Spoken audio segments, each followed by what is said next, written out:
Pessoal, exercício número 1 do trabalho, ele fala de uma cidade que é atingida por uma epidemia, né?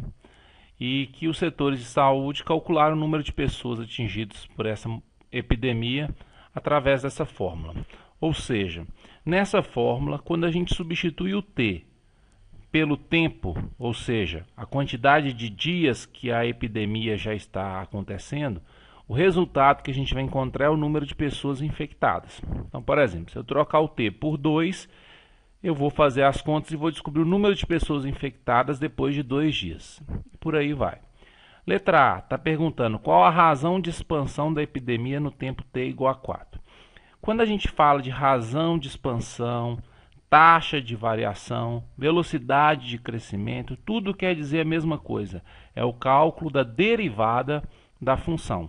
Então, a razão de expansão, taxa de variação, velocidade de crescimento, velocidade de expansão da epidemia, tudo isso representa a derivada dessa função. Então, é calcular a derivada dessa função e substituir o t por 4. A derivada dessa função, então copiei a função aqui, a derivada de 60, lembrando que a variável aqui é o t. A derivada de 64t é 64. A derivada de menos t ao cubo sobre 3 é só descer o 3 multiplicando, então 3t.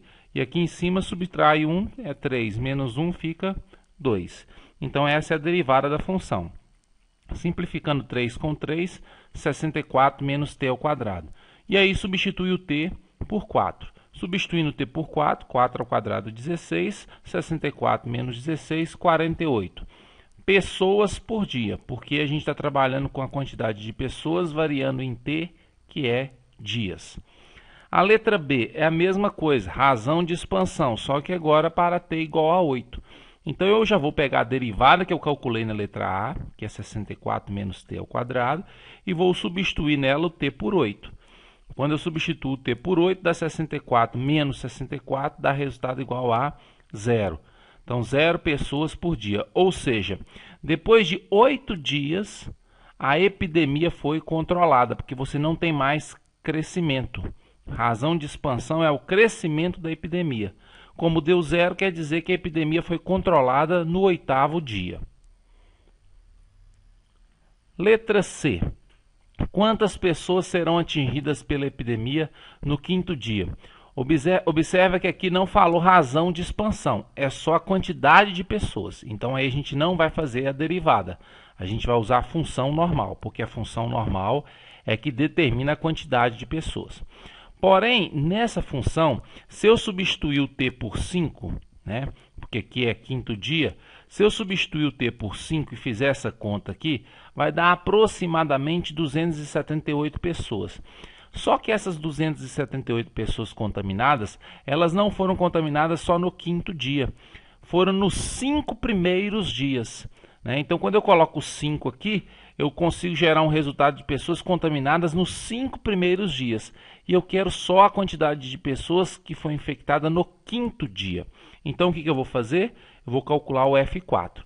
Porque quando eu coloco 4 no lugar do t, como eu coloquei, faço a conta, esse número que eu encontrar aqui é o número de pessoas contaminadas nos 4 primeiros dias. Se eu pegar a quantidade de pessoas calculada, infectada, nos 5 primeiros dias e o número de pessoas infectadas nos 4 primeiros dias e fizer um menos o outro, esse resultado de 44 pessoas são as pessoas que foram infectadas apenas no 5º dia. Por quê? Porque nos 5 primeiros dias foram 278. Nos 4 primeiros dias foram 234.